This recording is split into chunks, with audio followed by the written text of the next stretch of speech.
नमस्कार, न्यूज 18 मध्य प्रदेश छत्तीसगढ़ देख रहे हैं आप। मैं हूं आपके साथ प्रशांत कटारे और बुलेटिन की शुरुआत बड़ी खबर के साथ। खबर रतलाम से। रतलाम जिले में 31 मई तक लॉकडाउन रहेगा। कलेक्टर कुमार पुरुषोत्तम ने ये आदेश जारी किए हैं। 25 मई से आगे बढ़ाकर 31 मई सुबह 6 बजे तक लॉकडाउन जारी रहेगा। स्वास्थ्य और होम डिलीवरी सेवाओं को इस दौरान छूट रहेगी। तो रतलाम में लॉकडाउन को आगे बढ़ाया गया है, ये बड़ी खबर है। रतलाम जिले में अब 31 मई तक लॉकडाउन रहेगा। कलेक्टर कुमार पुरुषोत्तम ने इसके आदेश भी जारी कर दिए हैं। 25 मई से लॉकडाउन को आगे बढ़ाकर 31 मई सुबह 6 बजे तक के लिए आदेश जारी किए हैं। यानी कि सुबह 6 बजे तक 31 मई तक रतलाम में लॉकडाउन रहेगा। हालांकि इस दौरान स्वास्थ्य और होम डिलीवरी सेवाओं को छूट रहेगी। यानी कि जो स्वास्थ्य सेवाएं हैं और होम डिलीवरी हैं उन पर पाबंदी नहीं रहेगी। लोग होम डिलीवरी करवा सकते हैं। इसके अलावा स्वास्थ्य सेवाएं बदस्तूर जारी रहेंगी। लेकिन जो बाकी व्यावसायिक प्रतिष्ठान हैं और उन सभी को 31 मई तक लॉक रखना होगा। 31 मई सुबह 6 बजे तक का ये आदेश है।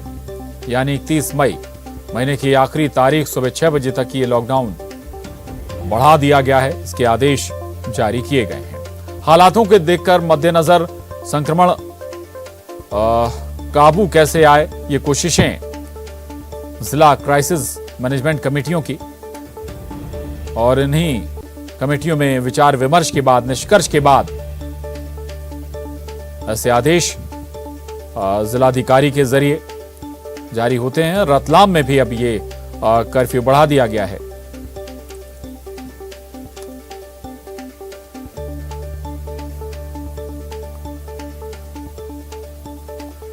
और अब बड़ी खबर सतना से। सतना में कल से कोरोना कर्फ्यू में ढील मिल सकती है। कल से दोपहर 3 बजे तक दुकानें खुल सकेंगी।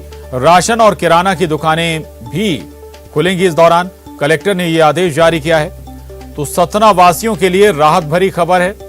कल से सतना में कोरोना कर्फ्यू में ढील मिलेगी।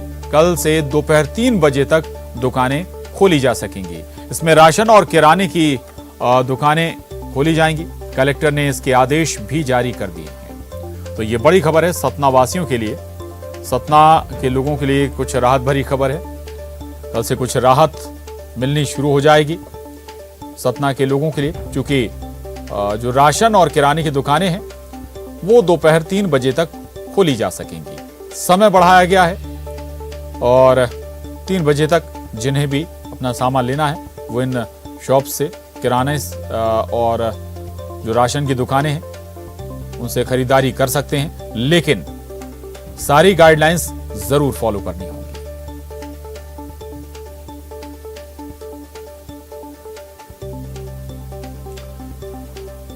और अब खबर रायपुर से है, जहां यास तूफान का असर हुआ है। यास तूफान का छत्तीसगढ़ में असर हो सकता है। 27 मई को कई जिलों में बारिश की संभावना जाहिर की जा रही है। इसमें जशपुर, रायगढ़, महासमुंद में असर होने की संभावनाएं हैं। बलरामपुर जिले में भी इसका असर हो सकता है। इतना ही नहीं, 30 से 40 किलोमीटर प्रति घंटे की रफ्तार से हवा चलने की आशंकाएं जाहिर की गई हैं। ओडिशा, झारखंड से लगे जिलों में भी असर होगा। तो 26 से 29 मई तक तूफान का असर रहेगा। तो यास तूफान एक बार फिर समुद्र में उठ खड़ा हुआ है और इसका असर छत्तीसगढ़ तक पहुंचेगा। और जो मौसम विभाग की जानकारी है, मौसम विभाग का अनुमान है कि छत्तीसगढ़ में 27 मई को कई जिलों में बारिश हो सकती है। जशपुर, रायगढ़, महासमुंद में भी इसका असर देखने को मिलेगा। बलरामपुर जिले में भी यास तूफान का असर नजर आएगा। करीब 30 से 40 किलोमीटर प्रति घंटे की रफ्तार से हवा चलने की आशंकाएं हैं।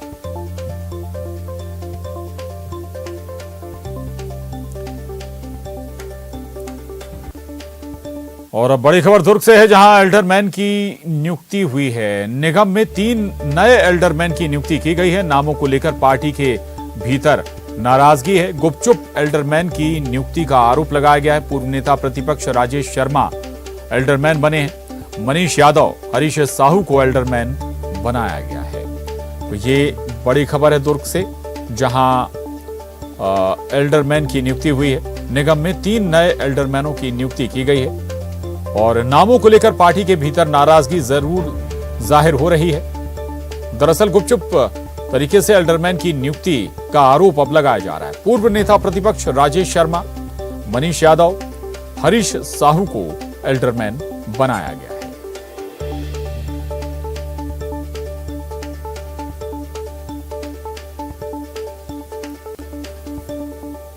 और अब खबर टीकमगढ़ से, जहां ब्लैक फंगस की बीमारी से जूझ रहे अपने पिता के इलाज के लिए बेटी की गुहार रंग लाई है। सीएम शिवराज के आश्वासन के बाद अब इस बेटी की उम्मीद जागी है। दरअसल ये बेटी कलेक्टर से मिलने पहुंची थी। संयोग से कलेक्ट्रेट में सीएम वीडियो कॉन्फ्रेंसिंग से जिले की कोरोना समीक्षा कर रहे थे।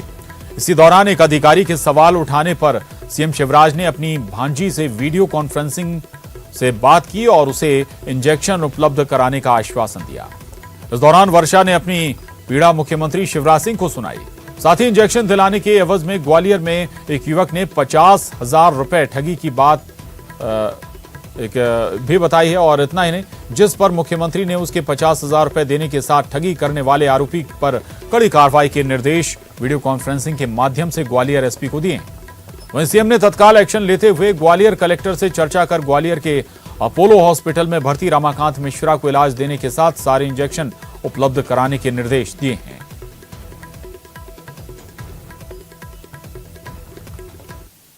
आपकी भांजी बाहर खड़ी है, अभी सांसद जी ने कहा है कि रमाकांत मिश्रा जी जो ब्लैक फंगस है उनकी लड़की से 50,000 की वहाँ मतलब पैसे भी लिए है। वो अपोलो अस्पताल ग्वालियर में भर्ती है। तो जैसे ही आएंगे रमाकांत जी को भी लगवा दिया जाएगा। खुद बेटी से बात करना, कोई कौन न पता, एक तो देना नहीं चाहिए किसी को 50,000। अभी भाई साहब बाहर है, आपको बुला के बात करा दे। हमारे जो वार्ड में और पेशेंट उनको मिल रहे हैं। आज इंजेक्शन की व्यवस्था कर रहे हैं बेटी है, जैसे ही संभव आज कर रहे हैं। ठीक है, ठीक है। हम लोग आपकी भांजी बाहर खड़ी है, अभी सांसद जी ने कहा है कि रमाकांत मिश्रा जी जो ब्लैक फंगस है उनकी लड़की से 50,000 की वहाँ मतलब पैसे भी लिए है।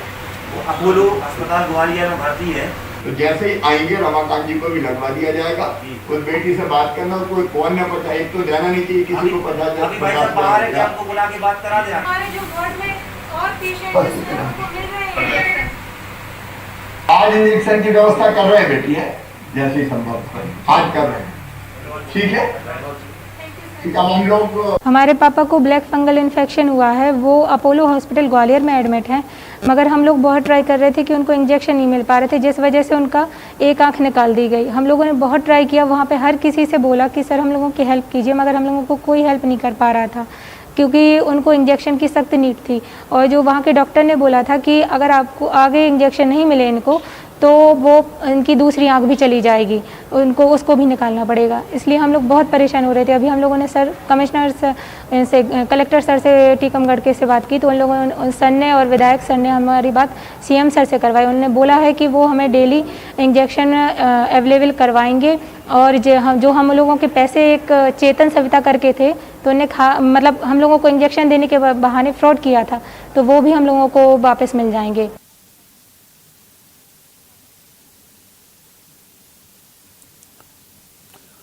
वर्षा मिश्रा, इनके पिता ब्लैक फंगस से पीड़ित हैं, इलाज इनका चल रहा है उनका। और मुख्यमंत्री से बात की वर्षा मिश्रा ने और उन्हें भरोसा मिला है कि उनके पिताजी का जल्द इलाज होगा। राजीव रावत हमारे साथ जुड़ गए हैं टीकमगढ़ से और जानकारी के साथ।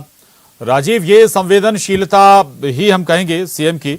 अब वर्षा क्या कह रहे हैं इस मदद के बाद? उन्हें भरोसा भी मिल गया है कि उनके पिताजी का आराम से इलाज हो जाएगा, जो इंजेक्शन या जो भी दवाइयों की दरकार है वो भी उन्हें मिल जाएंगी।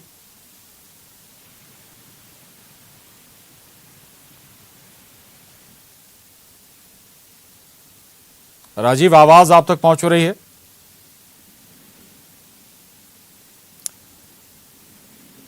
राजीव, आवाज अगर आप तक पहुंच पा रही है, क्या कहती हैं वर्षा मिश्रा इस भरोसे के बाद सीएम के?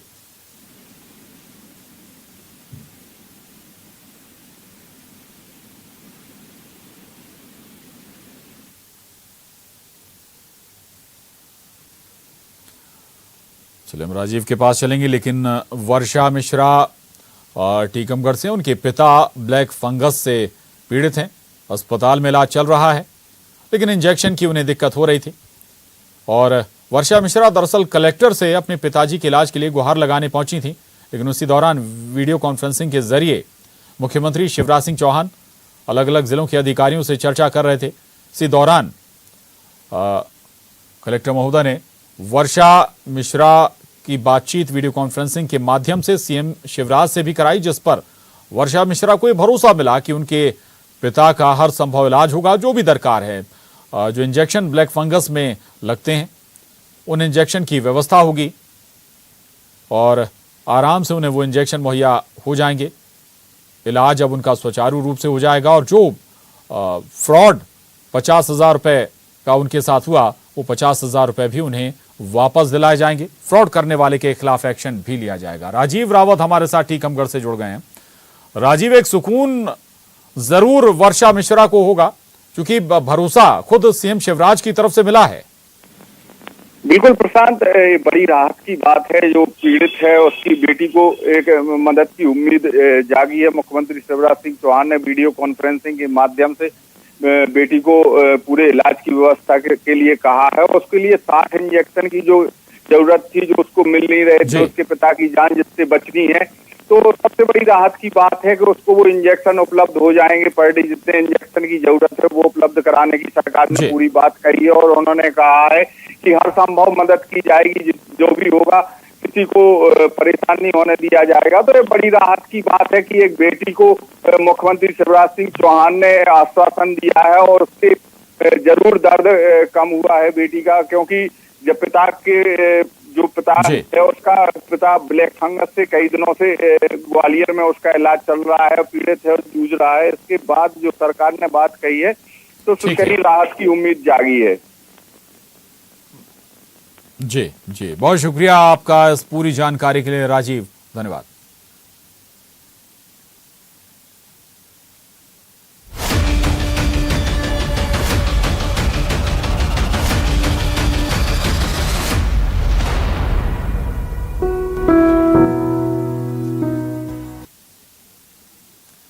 और कोविड-19 महामारी ने परस्पर निर्भरता की भावना को सुदृढ़ किया है, जिससे पूरा देश इस विपत्ति में एकजुट होकर मुकाबला कर रहा है।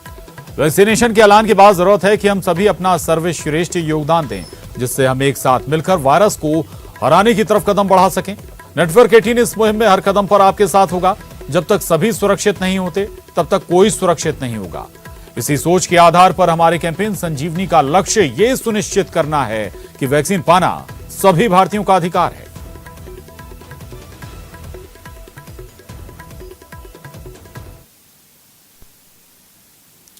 और कोरोना काल में कोरोना टीका किसी संजीवनी से कम नहीं है। कोरोना से बचने का ये सबसे अचूक और सबसे कारगर उपाय है। देश के दूर दराज गांव तक ये जानकारी पहुंचे, इसके लिए नेटवर्क 18, फेडरल बैंक और अपोलो मिलकर एक अभियान चला रहे हैं।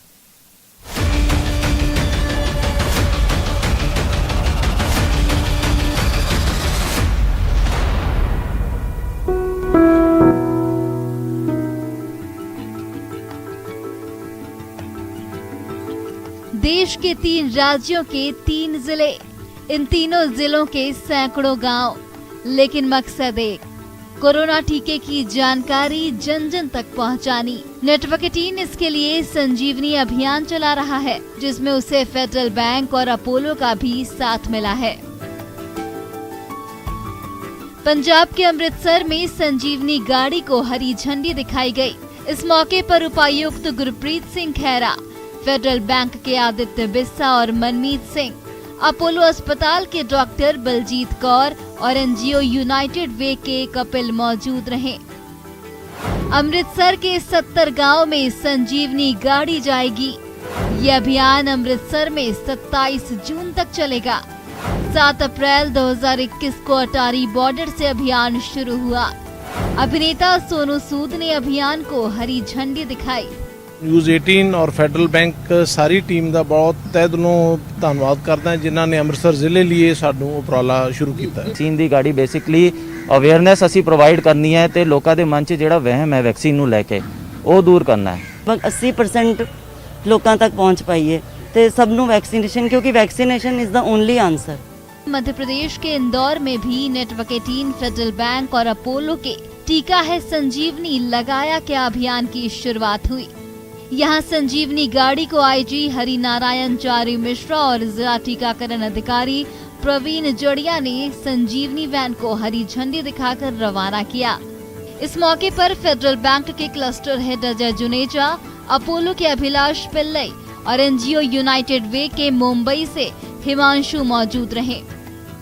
इंदौर के 100 गांवों का संजीवनी गाड़ी दौरा करेगी। इंदौर में ये अभियान 12 जुलाई तक चलने वाला है।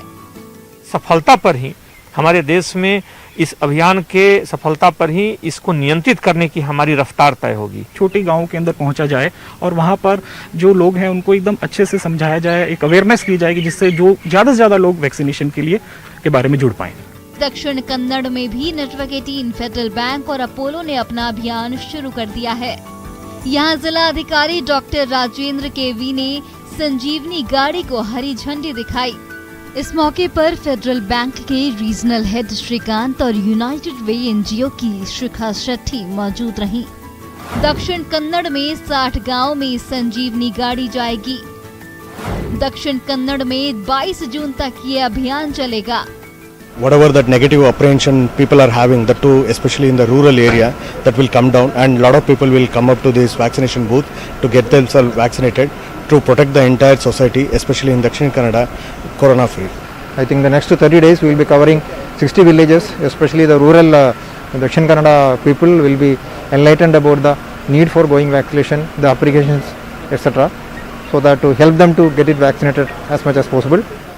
महाराष्ट्र में नासिक के 150 गांव के लिए मंगलवार से और आंध्र प्रदेश के 120 गांव के लिए संजीवनी गाड़ी का अभियान 4 जून से शुरू होने वाला है।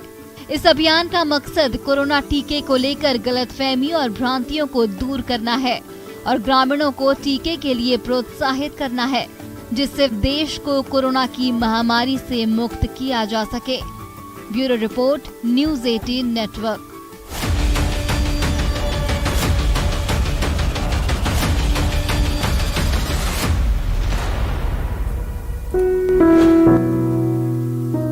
ब्रेकफास्ट स्वागत है। बैतूल में आरएसएस ने कोरोना संकट काल में लोगों की सांसों की डोर को थाम लिया है और जरूरतमंदों के लिए ऑक्सीजन बैंक की शुरुआत की है, जिसमें अब तक का सबसे बड़ा दान एक आरएसएस कार्यकर्ता ने किया है।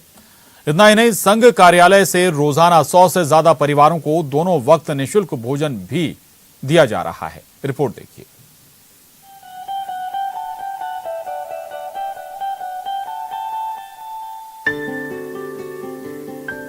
मां नर्मदा की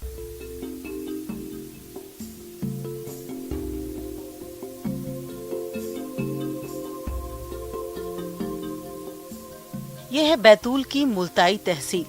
स्वास्थ्य सेवाओं के लिहाज से जिसकी सेहत दुरुस्त नहीं है, यहाँ कोविड मरीजों को कई परेशानियों का सामना करना पड़ रहा है।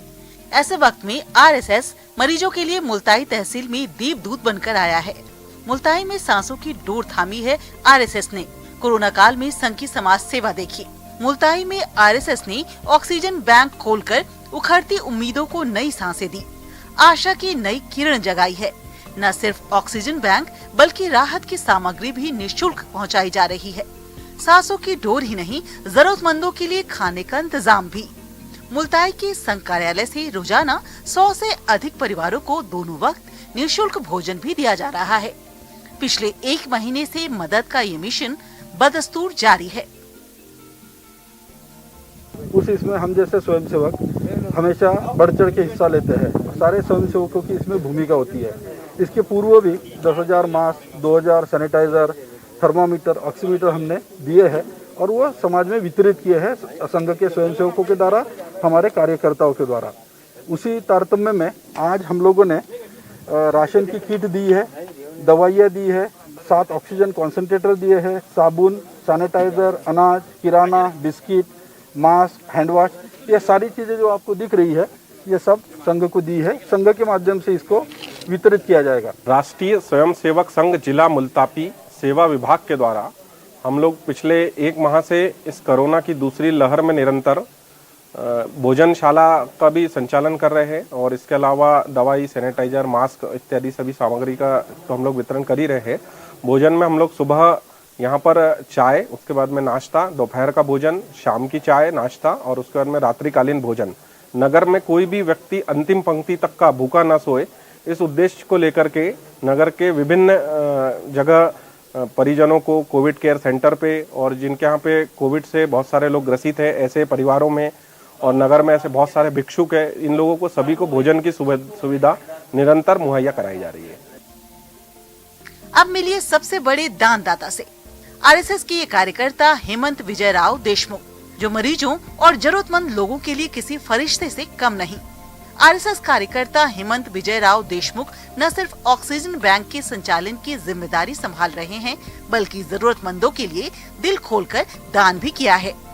कोरोना की रोकथाम के लिए 30 लाख से अधिक मूल्य की राहत सामग्री दी है, जो बैतूल जिले में एक ही व्यक्ति द्वारा अब तक की सबसे बड़ी सहायता है। ऑक्सीजन की कमतरता हमेशा होती है, तो हम लोग एक ऑक्सीजन बैंक बनाने जा रहे हैं संघ के माध्यम से, कि जो लोग होम आइसोलेशन में है, जिनको ऑक्सीजन की जरूरत है, वो लोग हमको फोन करें, हम उन तक ऑक्सीजन कॉन्सेंट्रेटर निःशुल्क पहुंचाएंगे। उनका काम होने के बाद वो हमको वापस दे, दूसरे जो व्यक्ति होगा जिसको ऑक्सीजन की जरूरत है, उसको वो ऑक्सीजन कॉन्सेंट्रेटर मिल जाएगा। ऐसी हमने एक योजना बनाई है। पहले सरकार को हमने 3 ऑक्सीजन कॉन्सेंट्रेटर दिए थे, क्योंकि उस समय जरूरत बहुत थी। अभी समाज को भी जरूरत है, तो ये जो ऑक्सीजन कॉन्सेंट्रेटर यहाँ रखे हुए हैं, इसके माध्यम से एक ऑक्सीजन बैंक बनाने की हमारी संकल्पना है और उसको मूर्त रूप अभी दिया जा रहा है आज से। ऑक्सीजन बैंक और अन्य जरूरतों के लिए हिम्मत ने अकेले ही 7 ऑक्सीजन कंसंट्रेटर, 3000 सैनिटाइजर बोतलें, 3000 हैंड वॉश बोतलें, 3000 साबुन, 70 मेडिसिन किट, 40 लीटर छिड़काव करने वाला सैनिटाइजर, 4000 मास्क और लाखों रुपए का अनाज और अन्य खाद्य सामग्री दान की है। 50 गांव में अब तक मदद का यह कारवां पहुंच चुका है। आरएसएस राष्ट्रीय आपदा में सेवा की मिसाल कई बार कायम कर चुका है, लेकिन इस बार व्यक्तिगत और सामूहिक स्तर पर जरूरतमंद लोगों की जो मदद की जा रही है, उसे मदद पाने वाले हमेशा याद रखेंगे। संघ की समाज सेवा लोगों के दिल में घर कर गई है। इस मदद से कई जिंदगानियां रोशन हुई है। बैतूल से ऋषु नायडू के साथ bureau report, news 18, Madhya Pradesh, Chhattisgarh. और कोरोना ने ऐसा कहर बरपाया है कि अपनों से अपनों को छीन लिया है, जीते जी भी और मौत के बाद भी। जिन लोगों को अंतिम वक्त में भी अपनों का साथ नहीं मिला, स्वयं सेवकों ने वैसे लोगों का अंतिम संस्कार किया और अब उनकी अस्थि विसर्जन की भी जिम्मेदारी उठाई है। रिपोर्ट देखिए।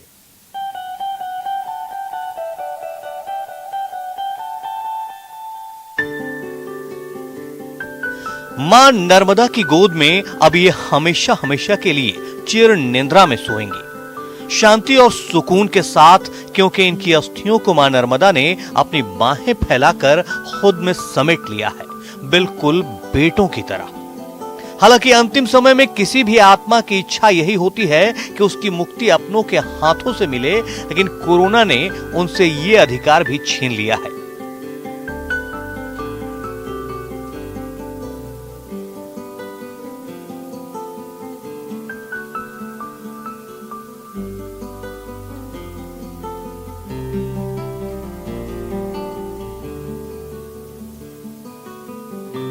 अपने भले ही मजबूर हैं, लेकिन बेगानों ने अपनी जिम्मेदारी समझी है।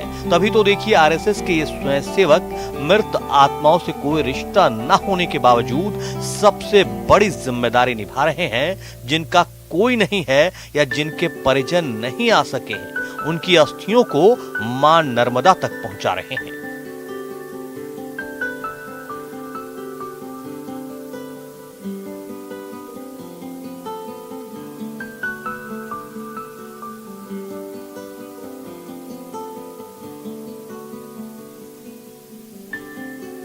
दरअसल कोरोना की इस आपदा में कई ऐसे परिवार हैं जो अपने परिवार के सदस्यों के निधन के बाद उनका विधि विधान से अंतिम संस्कार तक नहीं कर पाए और न ही उनके अंतिम संस्कार की प्रक्रिया पूरी हुई। लेकिन संघ के स्वयंसेवक इस काम को पूरा करने के लिए एमपी में आगे आए। संघ के स्वयंसेवकों ने 200 से ज्यादा ऐसे लोगों की अस्थियों को होशंगाबाद जाकर विधि विधान के साथ नर्मदा नदी में विसर्जित किया। होशंगाबाद के मंगल घाट पर अस्थियां विसर्जित करने की प्रक्रिया पूरी की गई।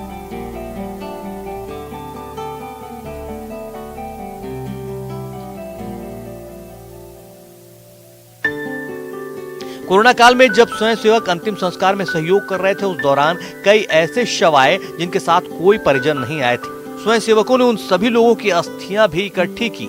कई ऐसे परिवार थे जो किन्हीं कारणों से अपने परिजनों की अस्थियों को नहीं ले जा पाए, उनकी भी अस्थियां थी और सभी को इकट्ठा कर ये जब अस्थि विसर्जन के लिए निकल रहे थे, ये तब की तस्वीरें हैं।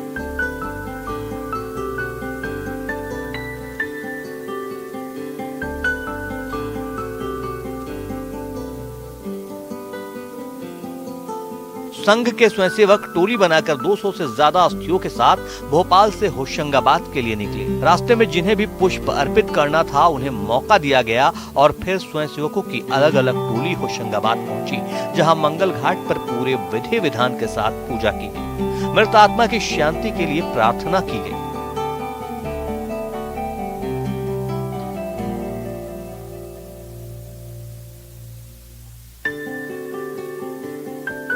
इस दौरान स्वयंसेवकों ने कोशिश की कि उनके परिजन भी पिंडदान का हिस्सा बन सके। इसके लिए पूरे विधि विधान के दौरान परिवारों को वीडियो कॉन्फ्रेंसिंग के जरिए जोड़ा गया। उसके बाद सभी अस्थियों को मां नर्मदा में विसर्जित कर दिया गया। शरद श्रीवास्तव के साथ bureau report, news 18 Madhya Pradesh, Chhattisgarh. और बुलेटिन में बस इतना ही। खबरों का सिलसिला जारी है।